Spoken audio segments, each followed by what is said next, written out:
los precios de los productos igualmente de sectores que están sumamente concentrados. Un minuto más tenemos. Vamos a ir rápidamente. Algunas entonces nada más de los valores de la canasta básica de alimentos, en este caso comparada con el INDEC. Este dato es de diciembre del 2013. La canasta básica de alimentos que daba el INDEC es 787 pesos. Esto es para una familia de 4 personas, 2 adultos y 2 hijos pequeños. Esto da más o menos unos 8 pesos por día, por persona, con la que podría supuestamente cubrir los gastos de alimentos una persona. De ya, obviamente, es absolutamente irrisorio. El dato nuestro es de 2.283 pesos.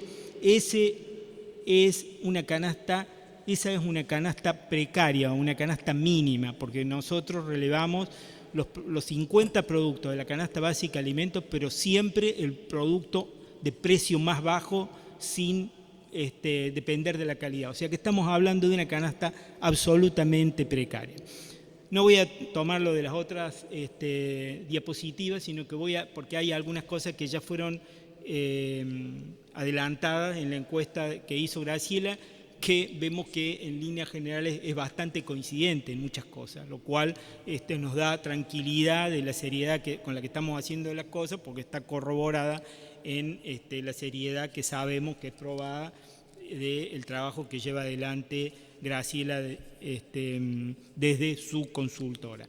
Ahora, quiero decirles respecto a lo anterior, el índice de precios nacional anuncia un aumento del 3,3% de alimentos. Es más o menos el mismo aumento que nosotros detectamos en enero. La diferencia es que nosotros lo hacemos sobre la canasta básica de 2.281 pesos.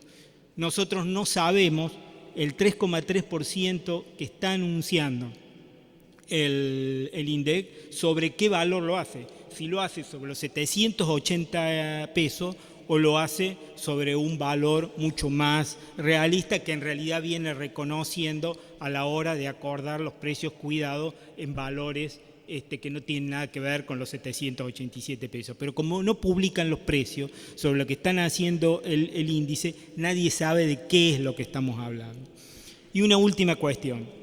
Visto en perspectiva, y tiene que ver con la diapositiva donde mostramos estos, que son los niveles de pobreza y de indigencia en el conjunto del país. Visto en perspectiva,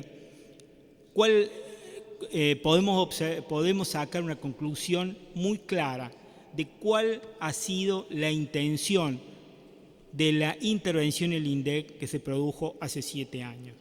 Hace 7 años, la conducción kirchnerista tomó una decisión que es la de construir un modelo que por un lado tenía un relato progresista en la que incluía palabras como la inclusión, como esto del progresismo, etcétera, pero que en los hechos no iba a ser coincidente con la realidad, que significaba que la continuidad de ese modelo iba a mantener un porcentaje de la población que ronda el 30% en altos niveles de pobreza. La intervención en el INDEC tenía, obviamente, visto en perspectiva, la intención de ocultar esta continuidad y la persistencia de una franja de pobreza en el conjunto del país, porque obviamente desde 2007 en adelante la economía del país en promedio siguió creciendo. Lo que no siguió creciendo es el avance de la inclusión. Y esto se daba de frente y se da de frente con el supuesto relato progresista del gobierno. Esto me parece que es fundamental, que lo entendemos hoy perfectamente y entendemos, me parece también perfectamente, que esto ya está desnudado y que la tarea nuestra es pelear para que los efectos de la crisis no se descarguen una vez más sobre las espaldas de los trabajadores y los sectores populares. Nada.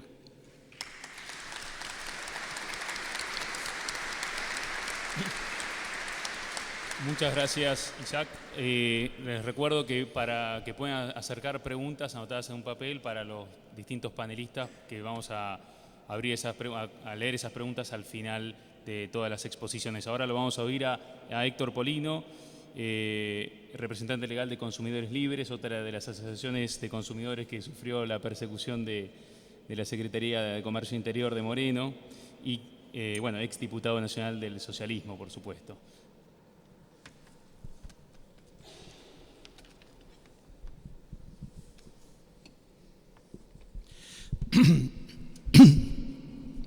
Muchas gracias por la invitación al bloque de senadores de la Unión Cívica Radical. Una pequeña corrección. No fue otra asociación sancionada por el Gobierno Nacional. Tenemos incorporado un título que lo exhibimos con mucho orgullo. La primera entidad de defensa de los consumidores que existe en la República Argentina y hasta donde sé en el mundo que fue sancionada por un gobierno por decir la verdad. De modo que este título que hemos conquistado en esta lucha de carácter social que la venimos llevando a cabo desde hace 20 años de manera ininterrumpida. Y los relevamientos de precios son una de las tantísimas tareas que hacemos las entidades de defensa de los consumidores. Y la hacemos no porque nos sobre el tiempo o no tengamos nada que hacer.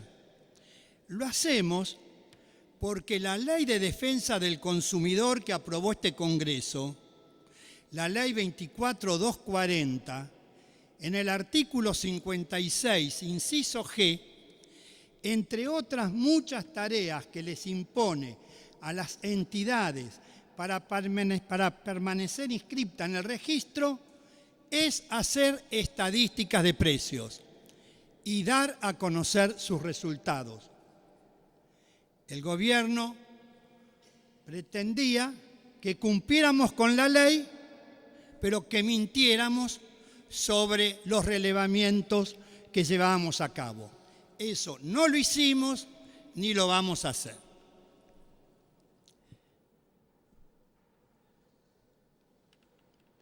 El gobierno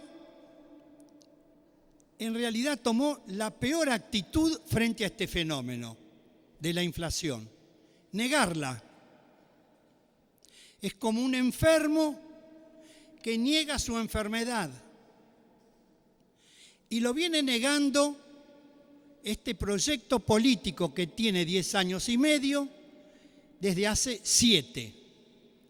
Y ahora llegamos a esta situación de desborde, donde ya no pueden controlar ninguna de las pautas que establecen ni pueden arribar a una solución a pesar de los esfuerzos que ahora se advierte que llevan a cabo. Pero esfuerzos totalmente improvisados. No son el producto de un plan antiinflacionario. Y dentro de un plan antiinflacionario se toman medidas que van conduciendo a eliminar al cabo de un determinado periodo de tiempo ese problema. Mire, para señalar algunos ejemplos. ¿Alguien recuerda hoy la tarjeta Supercar? Durante meses se habló permanentemente de esta tarjeta para que los bancos bajen las tasas de interés que le cobran a los supermercados. Yo le señalé en ese momento, porque fui uno de los que promoví y coautores de la primera ley de tarjetas de créditos que hay en este país. Si quieren bajar las tasas que cobran los bancos a las cadenas, manden un proyecto de ley al Congreso, modifiquen un solo artículo de la actual ley y en menos de una semana van a lograr la modificación.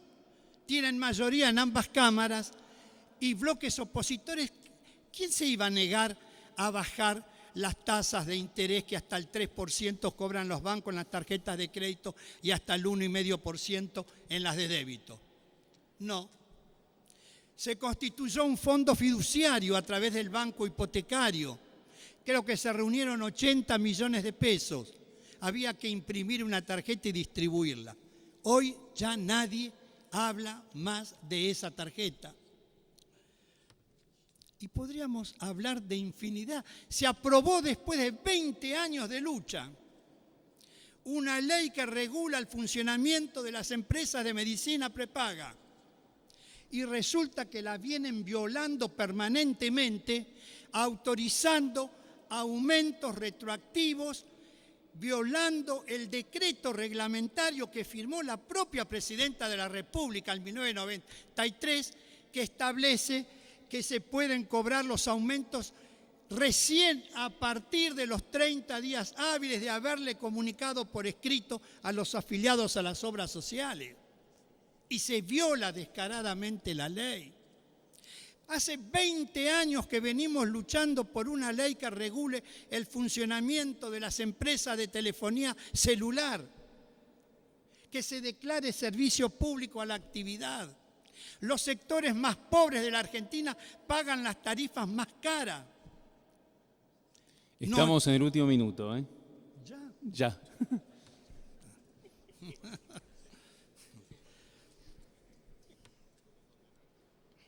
Y con respecto al tema, corto esta enumeración porque la tiranía del tiempo. Nosotros de hace 19 años, cada 15 días, la entidad tiene 20, pero al año siguiente comenzamos a hacer los relevamientos de precios de 38 artículos de la canasta básica de alimentos. Y vemos con asombro que los índices, los números, son realmente preocupantes. Por ejemplo, mes de enero del 2014, el aumento fue en la ciudad de Buenos Aires 3,73%. Toda coincidencia con este dato de inflación que acaba de dar el gobierno es una pura casualidad. 3,73. Pero enero del año pasado, del año 2012, nos dio 1,25%. La primera quincena de febrero del año pasado nos dio 2,07%. Esta primera quincena nos dio 2,35%, con congelamiento de por medio. Se estableció a partir del 1 de febrero un congelamiento de precios. Por un lado se negaba la inflación y por el otro lado se habló de un congelamiento de precios de 10.000 artículos. ¿Alguien conoce un gobierno en el mundo, por mejor organizado que esté, que pueda controlar semejante cantidad de artículos? 10.000. El 31 de mayo se descongelaron 9.500 y quedaron congelados 500 hasta el 31 de diciembre. Ahora, ¿saben que en esos artículos no estaba el pan común? ¿No estaba el pescado, por ejemplo? En cambio, habían varios artículos de tintura, de ceras depilatorias, pastillas para limpiar alfombras, pero no estaba el pan común. Y en estos 194 artículos de precios ya no son congelados, son precios cuidados. No hay un solo artículo para celíacos, por ejemplo. el 10% de la población que padece esta enfermedad no tiene la posibilidad de adquirir un solo artículo con precios cuidados. Todos los precios son descuidados para este sector de la población. Tiempo cumplido, ¿eh? Una única reflexión, una única. Y termino. Ahora se reconoce que hay inflación, aunque no en las palabras, a través de los números. Ahora hay que combatirla. Y para combatirla, como muy bien se dijo acá, habría que convocar a todos los actores, desde el productor agropecuario hasta el que elabora la materia prima, hasta la cadena de supermercados, hasta los trabajadores a través de sus organizaciones y las entidades de defensa de los consumidores. Para resolver esta cuestión, si tuviera tiempo le enumeraría el precio que se le paga al productor, por ejemplo, de la yerba mate, de las mandarinas, del limón, de la cebolla, del pan francés, de la leche, del arroz, etc. Y el que paga el consumidor en la góndola, a veces la diferencia es del 400, del 700, del 1500, del 2667% de diferencia. ¿En qué eslabón de la cadena se quedan con la parte sustantiva de los precios? Acá hay dos perjudicados en la cadena, el productor y el consumidor. Y por eso es que el Congreso aprobó en el año 99 la Ley de Defensa de la Competencia, que crea un Tribunal Nacional de Defensa de la Competencia. Estamos en el año 2014, nunca se creó este tribunal. Queremos dictar nuevas leyes. ¿Por qué no comenzamos por cumplir las que están vigentes? Y creo que hubiéramos avanzado algo en esta lucha contra la especulación.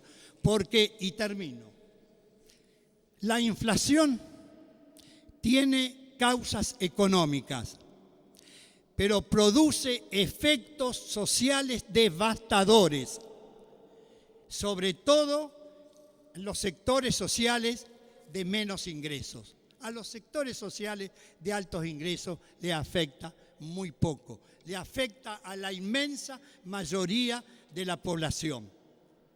Quetelet, que fue el inventor de la estadística, dijo, a mi juicio, con mucho acierto: si bien es cierto que los números no gobiernan el mundo, por lo menos indican cómo está gobernado.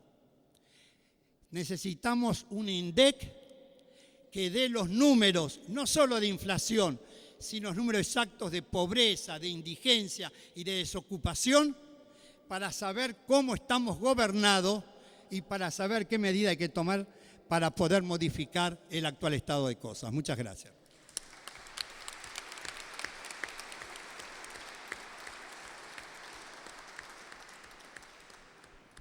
Polino hablaba recién de los efectos macroeconómicos de la devaluación, y de eso justamente va a hablar Claudio Lozano, que es economista de la Central de Trabajadores de la Argentina, CTA, y diputado nacional de Unidad Popular.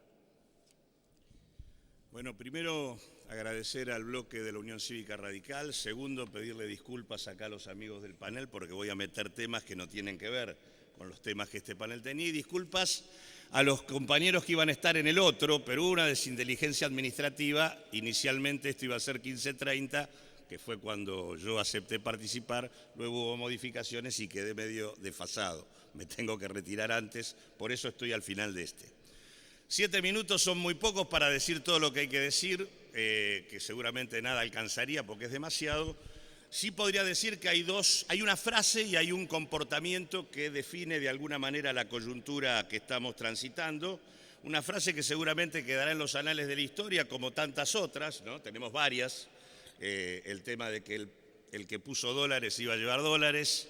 Tenemos el que apuesta al dólar pierde. Hasta en el universo del radicalismo el amigo Pugliese acuñó, les hablé con el corazón y me respondieron con el bolsillo. Bueno, en este caso, digamos, tenemos una frase concreta de la Presidenta de la Nación que dijo: si quieren devaluar tendrán que esperar al próximo gobierno. efectivamente, esto define una primera cosa. La segunda cosa es un comportamiento, porque hemos sido atosigados con un discurso que hablaba de un conjunto de conspiradores de determinado tenor, que eran los que justificaban, los que querían llevar adelante determinadas cosas. Lo que nunca supimos es que un gobierno que denunciaba a los conspiradores iba a llevar adelante la política que los conspiradores planteaban, que era devaluar, que esto es lo que efectivamente terminó ocurriendo. Así que me parece que son dos elementos como para ubicar el momento. Si tuviera que describir en términos políticos y económicos el escenario del bienio 2013-2015, diría lo siguiente. Tenemos la sensación nosotros que el dilema del sistema político argentino, y cuando digo sistema político me refiero al conjunto de las fuerzas políticas y sociales, al conjunto de sus instituciones, el dilema desde nuestro punto de vista es el siguiente. No existen condiciones para que exista un acuerdo político explícito en la Argentina del sistema para bancar un ajuste, incluso entre quienes están de acuerdo. Segunda, el dilema cómo se completa. Tampoco está claro que hayamos sido capaces hasta acá, y la verdad que nosotros creemos que este tipo de convocatorias y los encuentros que hay que hacer para discutir deberían tomar ese punto. Tampoco está claro que hayamos sido capaces de construir las condiciones políticas que nos hagan posible forjar un acuerdo que garantice el proceso de transformación que necesita la Argentina. Ese es el dilema político que tenemos y que atraviesa el 2013-2015 y que por lo tanto define que si no resolvemos por la vía de algún tipo de acuerdo político este escenario, el primer dato de la situación es que este es un escenario de profunda inestabilidad. Este es el primer elemento. Y el segundo elemento, que tiene más que ver con la cuestión económica y que me parece que es el que completa la cuestión, es que la situación a la que arribamos es una situación donde los vencimientos de deuda en dólares que la Argentina tiene de cara al 2015 ascienden aproximadamente a 22.000 millones de dólares contra reservas netas del Banco Central que como mucho estarán en el orden de los 17.000, 18.000 millones de dólares. Lo cual determina, además de la inestabilidad política, un cuadro de insolvencia que es el que está planteado como problema. La opción oficial, ¿cuál ha sido? Hasta el momento hay 4 cuestiones de las cuales voy a señalar 3 porque la otra no corresponde que me meta en ella. Primero, opción oficial, ajuste. Algunos dirán que le falta algún capítulo, pero es ajuste. Segunda opción, endeudamiento, volver al endeudamiento. Tercera opción, opción por apostar al más salvaje, irracional extractivismo en materia de modelo productivo. Y cuarto, de la mano de transformaciones en el aparato militar, del papel del ejército y de los resultados del acuartelamiento, militarización y control militar del territorio. Milani no es un tema menor, como control de la inteligencia interna frente a la criminalización de la demanda social.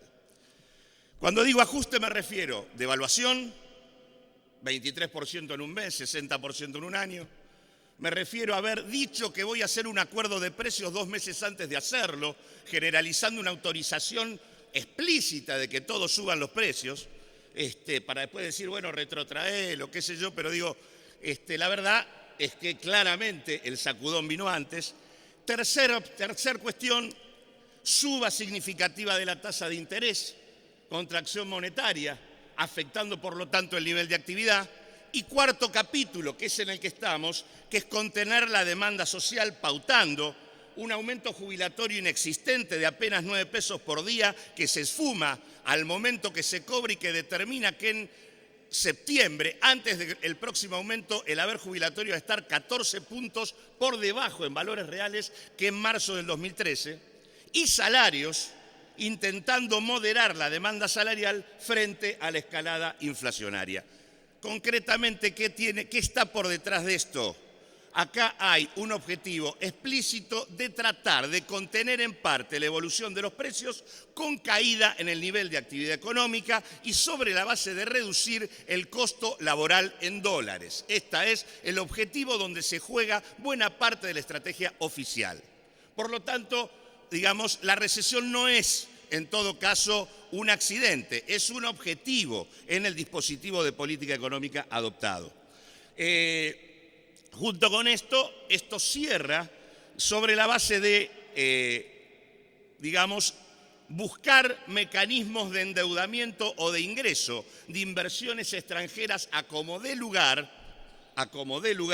Eso explica un acuerdo ignominioso con Repsol, eso implica un modelo con contrato secreto de Chevron, eso implica el tipo de cosas que tenemos planteadas hasta aquí, porque el tema es que necesitamos que haya dólares que pueden venir en este esquema del saldo comercial que debería crecer para que crezca, el objetivo es la recesión, que debería venir del endeudamiento, por eso hacemos deberes, Club de París, Fondo Monetario, manipulamos el índice para que tenga que ver con una salida ortodoxa como lo manipulamos antes en una estrategia pseudo-revolucionaria para decir que la deuda caía, subía el producto y desaparecía la pobreza. Ahora, como necesitamos decir que hay inflación para que nos den luz verde para el endeudamiento, decimos otra cosa. Tiempo cumplido, ¿eh? Bueno, en ese marco lo que digo es objetivo recesión, objetivo endeudamiento, objetivo inversiones de cualquier tipo, entregando lo que haya que entregar. Vuelvo a lo que decía al principio para terminar con un planteo propositivo. La verdad es que nosotros creemos que este escenario, tal cual está, en tanto no se resuelve el dilema político que dije primero y en tanto se mantenga esta estrategia, es un escenario de inestabilidad, de estancamiento, con caída de la actividad económica y deterioro social. Y la verdad que el desafío que tenemos es ver si somos capaces de forjar condiciones políticas para un pacto de transformación que suponga un pacto por la inversión, un pacto para refundar el Estado y un pacto social que haga posible resolver los problemas de la Argentina. Pero es ahí donde quiero decir, nosotros tomamos la propuesta del Consejo Económico y Social. Nos parece una propuesta absolutamente válida en tanto esté abierta al conjunto plural de todos los actores, pero también asumiendo que ese es el espacio para realizar alianzas en donde se anclen las políticas públicas para remover los conflictos que tenemos. Y sí quisiera decir tres cuestiones que por lo menos para nosotros son centrales a la hora de discutir los problemas de la Argentina. Para nosotros los problemas de la Argentina tienen que ver, en primer lugar, con construir un piso de garantía de ingresos y de derechos para el conjunto de los hogares que termine con el flagelo donde más del 30% de la población está en situación de pobreza. Esta es la primera discusión en la que tendríamos que ponernos de acuerdo. La segunda tiene que ver con revisar el tema de la deuda pública. Y la tercera tiene que ver con discutir el comportamiento de los principales capitales transnacionales existentes en la Argentina. Quiero decir simplemente algunos números que son centrales. El saldo comercial en divisas de la Argentina en el periodo 2003-2013 fue 148.735 millones de dólares. Pagamos deuda por 63.400 millones de dólares y tuvimos fuga de capitales por 88.200 millones de dólares. ¿Qué quiero decir con esto? No podemos mantener un esquema de tratamiento de la deuda pública que tenga como contrapartida que además de pagar, la deuda sigue creciendo y encima tenemos que asumir más deuda. Esto debe ser revisado. Y segundo, estos 88.200 millones de dólares de fuga de capitales, que en realidad tienen que ver con los principales actores económicos de la Argentina, es lo que está por detrás de una clave para discutir el problema de la inflación. En un país con un 30% de pobres, la inflación no es un problema de demanda, es un problema de insuficiencia de inversión. Y por detrás de esos 88.200 millones está la falta de inversión y el comportamiento especulativo de una inversión que en la mitad de lo que fue en la Argentina tuvo destinos que no eran los que efectivamente necesitamos y que no nos permiten avanzar en el cambio productivo que la Argentina tiene que llevar adelante. Pongo un solo dato y con esto termino. Si nosotros, primero, el listado de quienes sacaron los capitales existe. Lo tenemos. Ese listado puede ponerse en relación con la situación patrimonial de cada uno de los que sacaron capitales, de los 88.200 millones. Bastaría hacer una comparación para saber que podemos demandar fiscalmente algo allí. Apenas una alícuota del 35% de ganancias de esos 88.200 millones son 30.000 millones de dólares. Lo que quiero decir, no hay derecho en una etapa donde la amasaron en pala que terminemos bancando o validando una estrategia que le devuelve al conjunto de los argentinos sobre sus espaldas el costo de salida de la crisis. Hay espacio para forjar un acuerdo político transformador y ese debería ser el objetivo en el que deberíamos ponernos de acuerdo. Muchísimas gracias.